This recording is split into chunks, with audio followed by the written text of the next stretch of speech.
the Aga Khan has devoted an extraordinary amount of time, toil, and resources to the ideals of Islamic culture and civilization.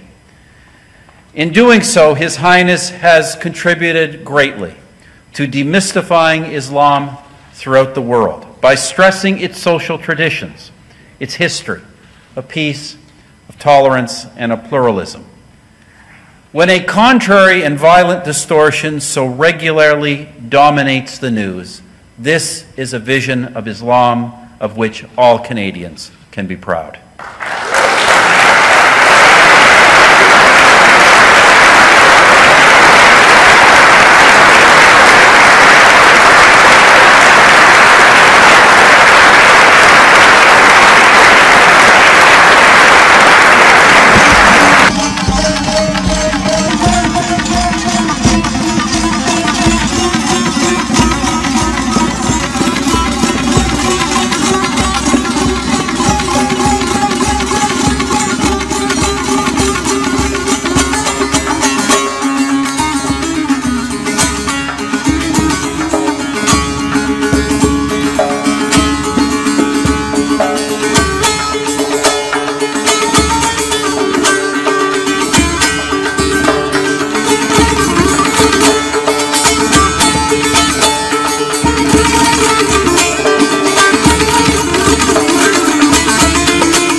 Please be seated.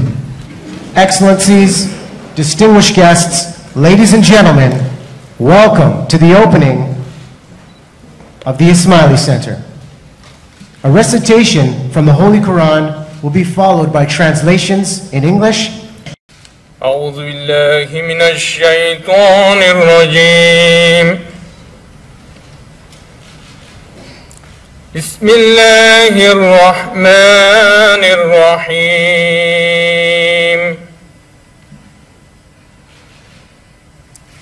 الله لا إله إلا هو الحي القيوم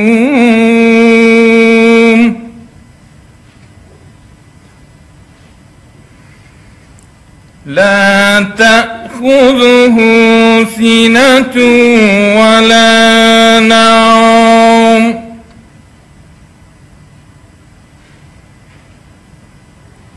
له ما في السماوات وما في الأرض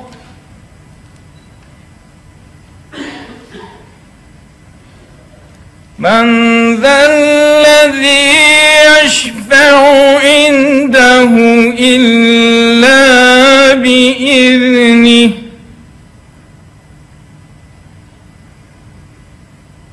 يعلم ما بين أيديهم وما خلفهم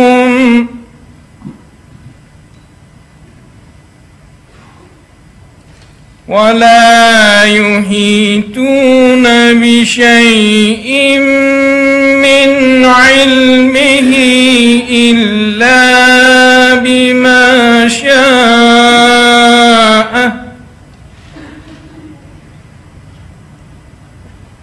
وسع كرسيه السماوات والأرض ولا يؤوده حفظهما وهو العلي العظيم صدق الله العلي العظيم.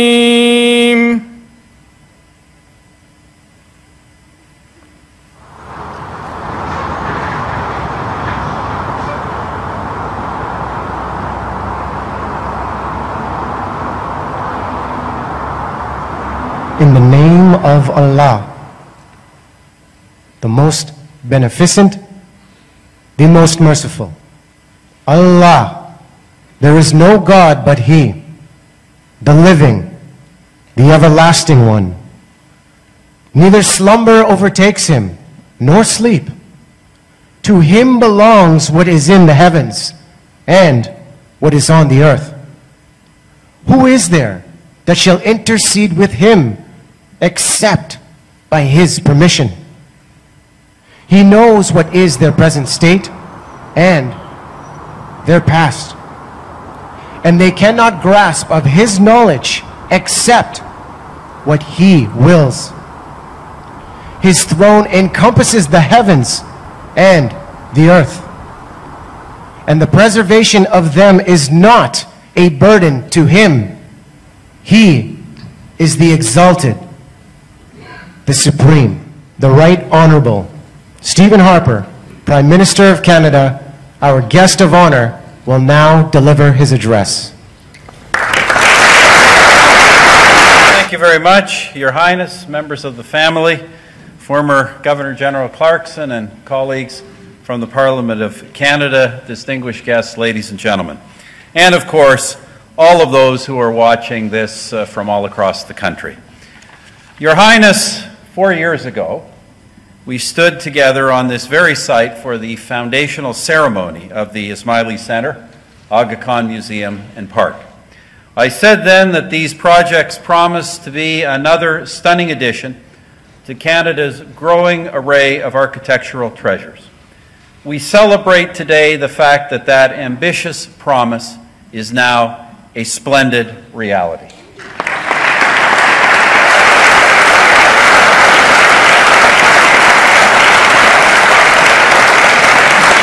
For generations to come, this site and these buildings, as well as the fabulous collection of art and artifacts contained in the Aga Khan Museum, will be a source of inspiration, spiritual renewal, and cultural awareness.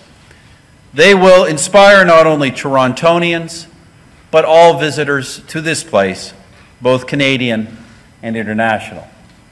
I look forward to my first visit to the Aga Khan Museum in just a short while. But for all of this and many more acts of goodwill, we will always be grateful to our esteemed fellow Canadian, His Highness, the Aga Khan.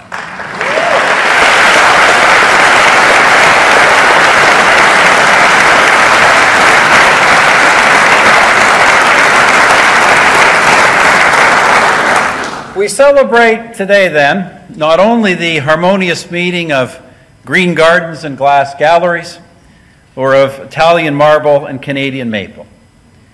We rejoice above all in the special spirit which fills this place and gives it its soul. For a very, very long time, this priceless gift will bring joy to the eyes and jubilation to the hearts of countless visitors. Since his accession to the imamat in 1957, that's before I was born.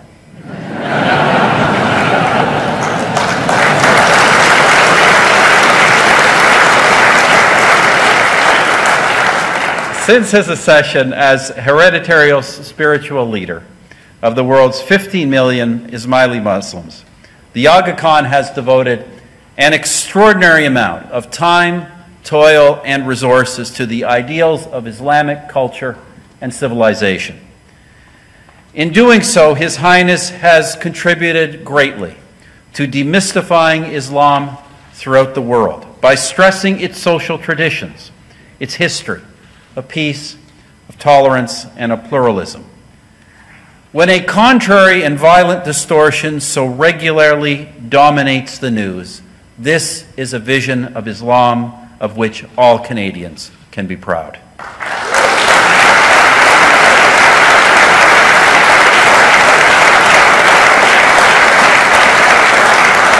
Your Highness, I remember well the wise words you spoke in the House of Commons last February. Increasingly, you said then, I believe the voices of civil society are voices for change, where change has been overdue. They are voices of hope for people living in fear.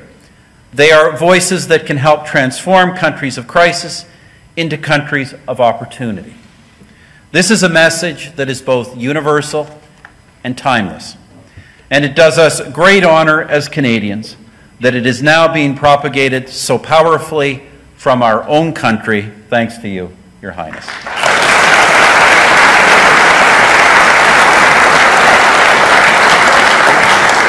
Indeed, the decision to establish this significant initiative in Canada reflects the deep and long-standing partnership between the Imamat and Canada.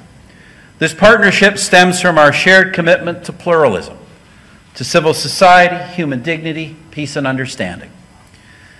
And the impressive facility we are inaugurating today is not the first contribution the Aga Khan has made to the Canadian urban landscape. A first Ismaili Centre was opened in Canada in 1985, nearly 30 years ago, in Burnaby, British Columbia. In December 2008, I had the pleasure, again in the company of His Highness, of inaugurating the delegation of the Ismaili Imamat on Sussex Drive in Ottawa. That building, which has also been singled out for its architectural elegance, is now the seat of the Aga Khan Foundation Canada and the Global Centre for Pluralism. The centre, however, will be moving to a new location, also on Sussex Drive, at the former site of the Canadian War Museum. By a happy coincidence, that move will be completed in 2017, the 150th anniversary of our Confederation. I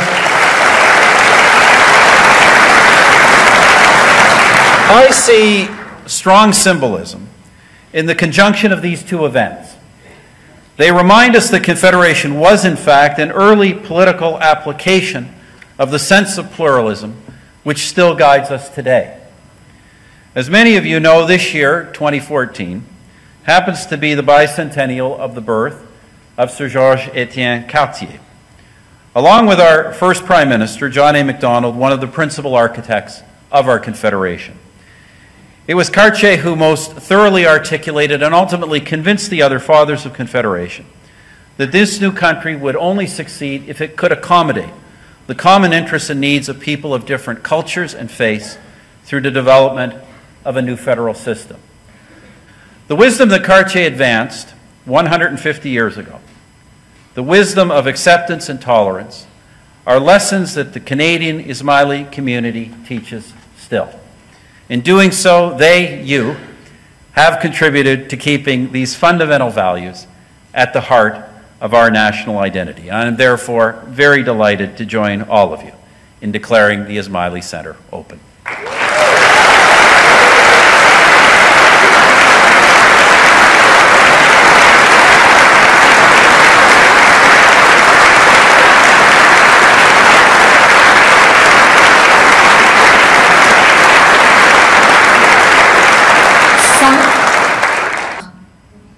His Highness, the Aga Khan, will now deliver his address.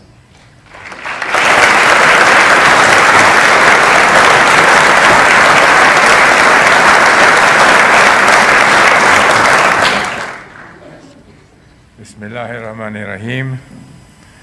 Prime Minister Harper, words fail me, and that's not often the case. But words fail me to thank you enough for your most gracious and warm comments on this occasion. This is indeed a magnificent day. It is not often that we have an opportunity of this sort to come together in a beautiful setting, in a wonderful spirit of friendship, and to dedicate such a splendid architectural accomplishment.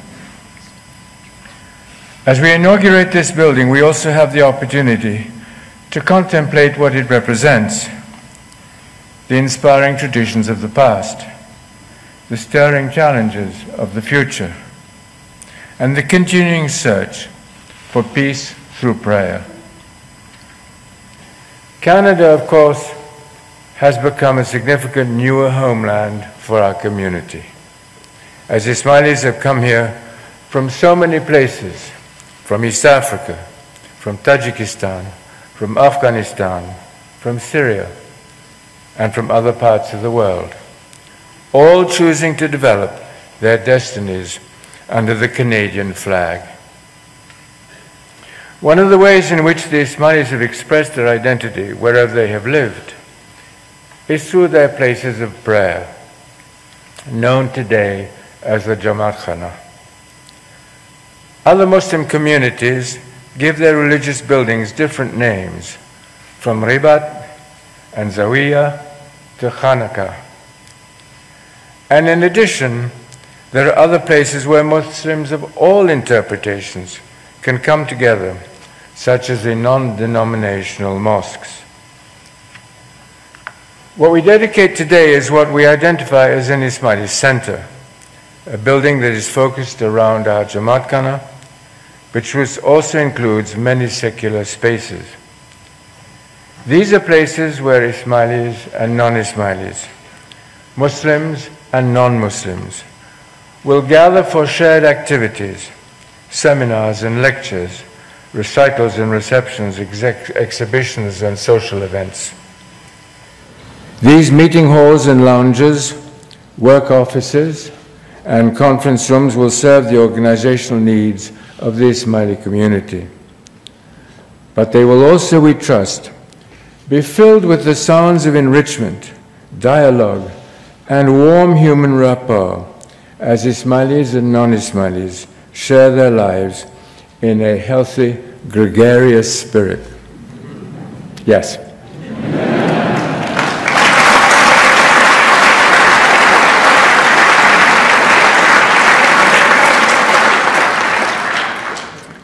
We are a community that welcomes the smile.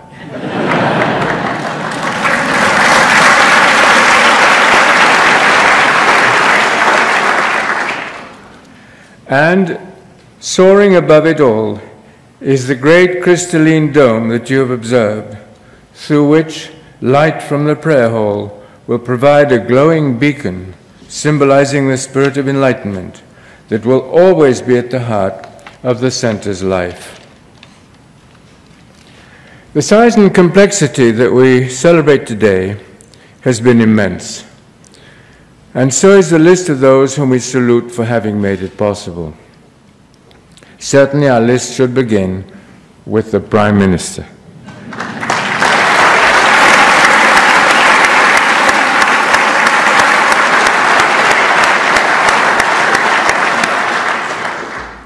With whom we have shared so many magnificent moments and so many worthwhile endeavors on many fronts in this country and beyond, the Canadian government has been a strong, significant partner for the Ismaili Imamate and the Arkan Development Network.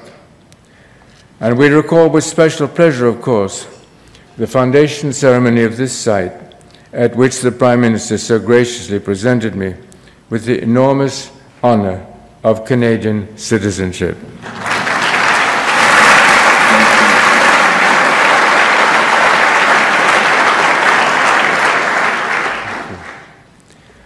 We are grateful as well to all the officials who have facilitated this accomplishment in the federal government and in the provincial government, where the Premier's unwavering enthusiasm has meant so much to us. And the same thing is true of the City of Toronto and its dedicated councillors and staff, as well as the Bata family and the people of this neighborhood.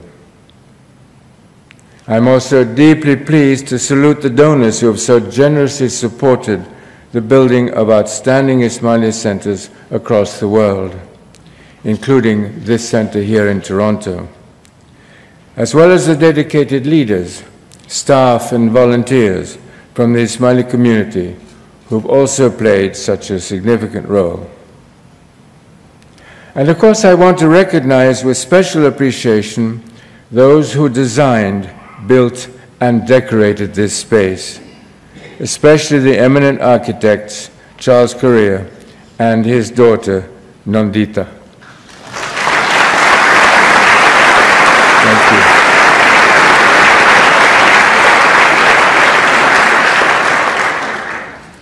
Let me underscore as well the important contributions of the Toronto firm of Moriyama and Teshima, of Gotham Notting Hill, and of the great German Muslim artist Karl Schlemminger.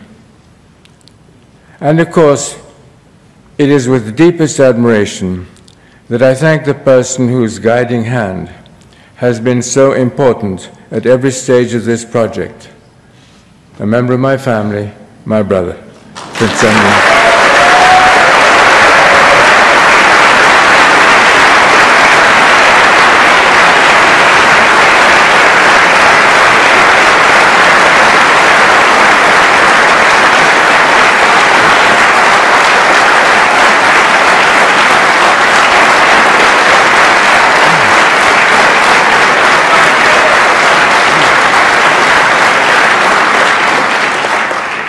Thank you. Our focus today is on two splendid new buildings here on Winford Drive.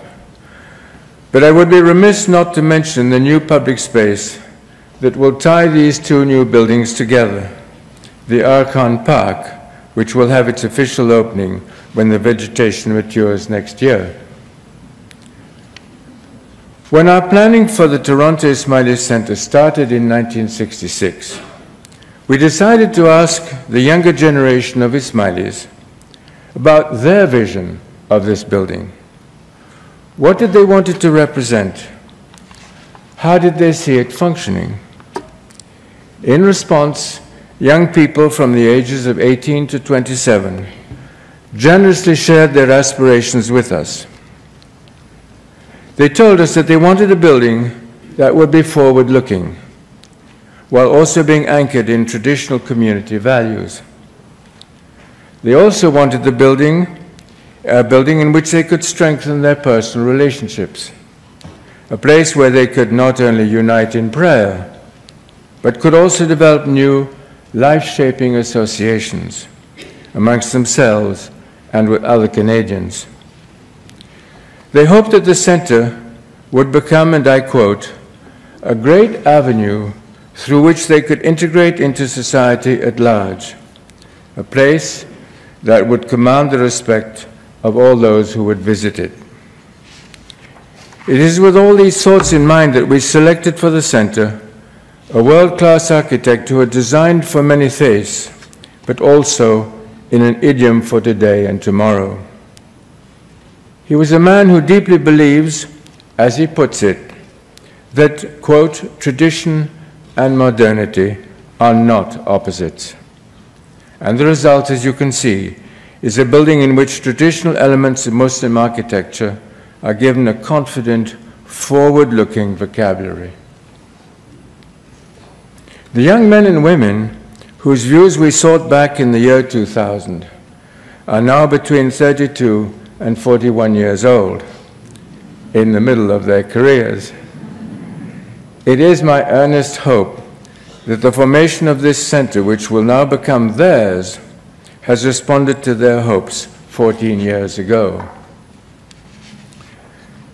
Let me acknowledge, of course, that a part of that response is found in the entirety of this new complex on Winford Drive, including the Arkan Museum, welcoming the public with its unique concentration of cultural assets, and the surrounding park, providing a remarkable environment for relaxation and contemplation. I got it right. For peoples of all ages and backgrounds.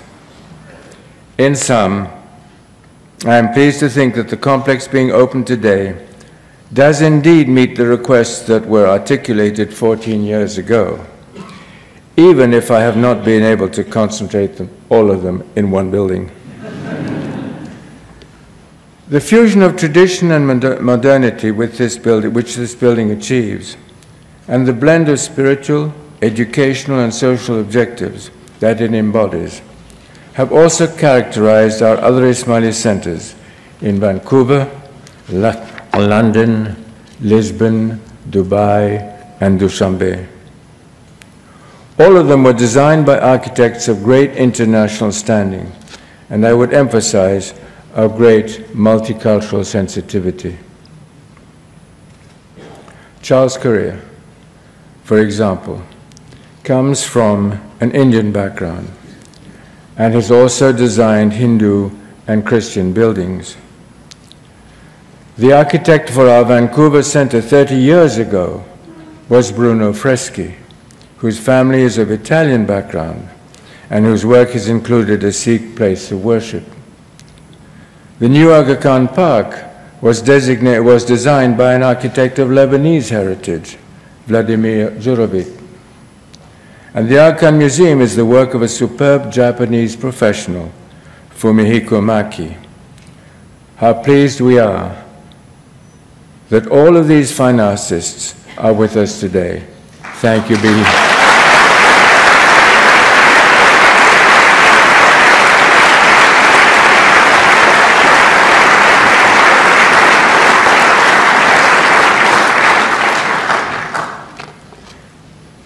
In its origins, in its design, and in its programs and activities, the complex we inaugurate today is animated by a truly pluralistic spirit.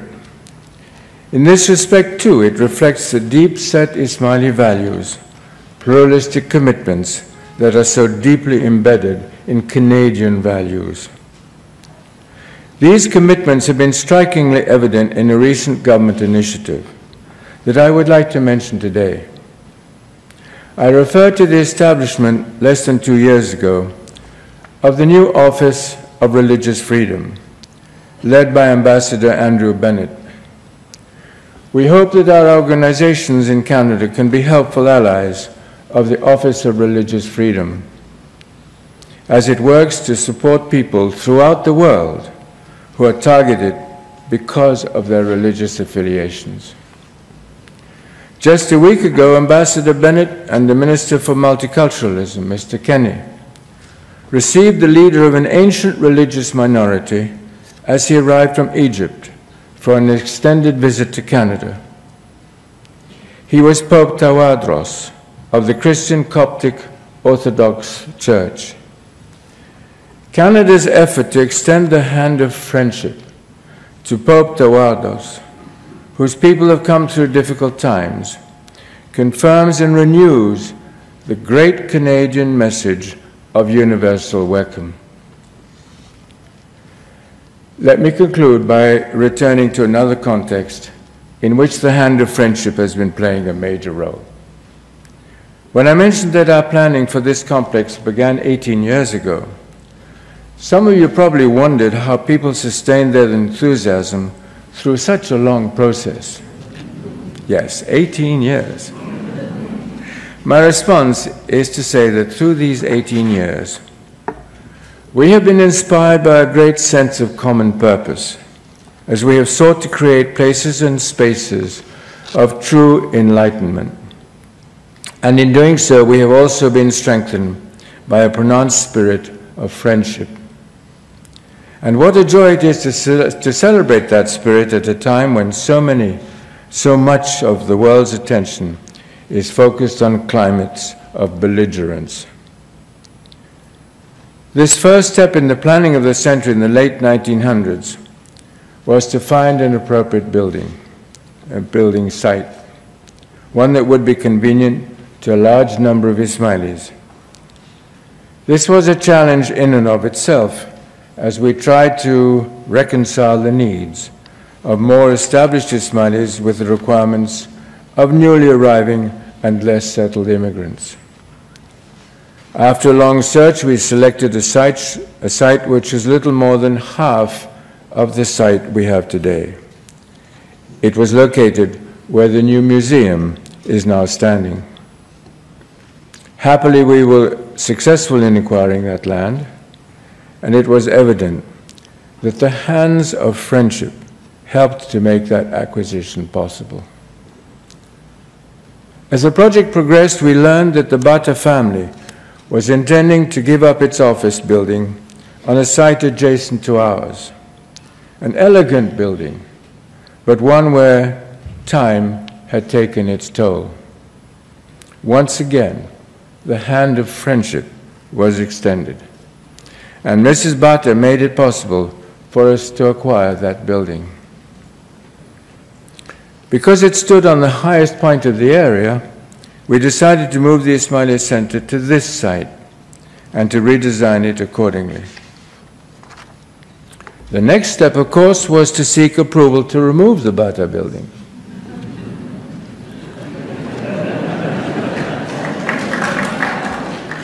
As it became apparent over time that the Bata building had little residual life, the spirit of friendship again was present, and we were authorized to replace it. As these events unfolded, my late uncle, Prince Sadruddin Aga Khan, passed away, and his widow, Princess Catherine, invited me to become the owner of their remarkable art collection. Here again, the hand of generous friendship was extended, this time by my own family. Regrettably, Princess Catherine cannot be with us today, but I might note in passing that the decisive role at critical junctures in this process was played by two remarkable women, Princess Catherine and Mrs. Bata.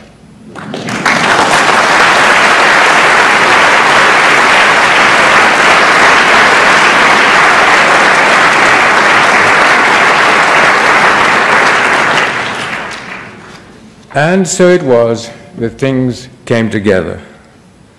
I was able to join my late uncle's collection with part of the collection that I had assembled for the Institute of Ismaili Studies in London, and with some of my personal objects. But where should this assembled collection be situated?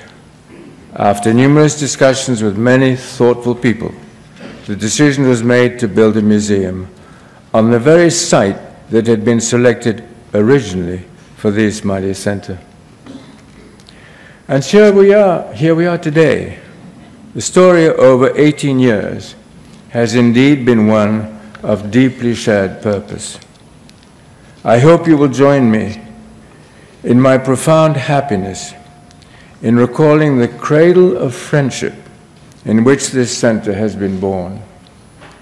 And I know that all of you will also share my profound wish that the center will now prolong, decade after decade, its beautiful legacy of friendship and enlightenment. Thank you.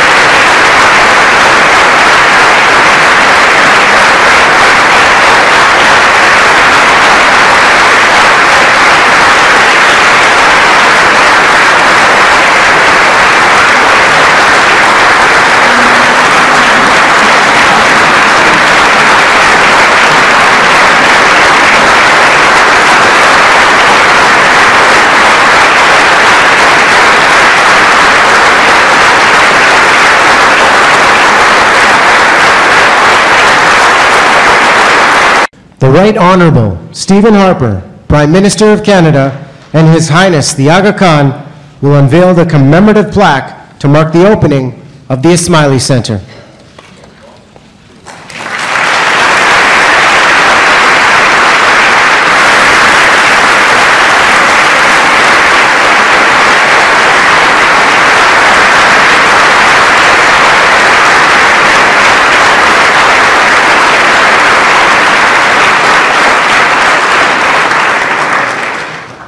This concludes the opening ceremony of the Ismaili Center.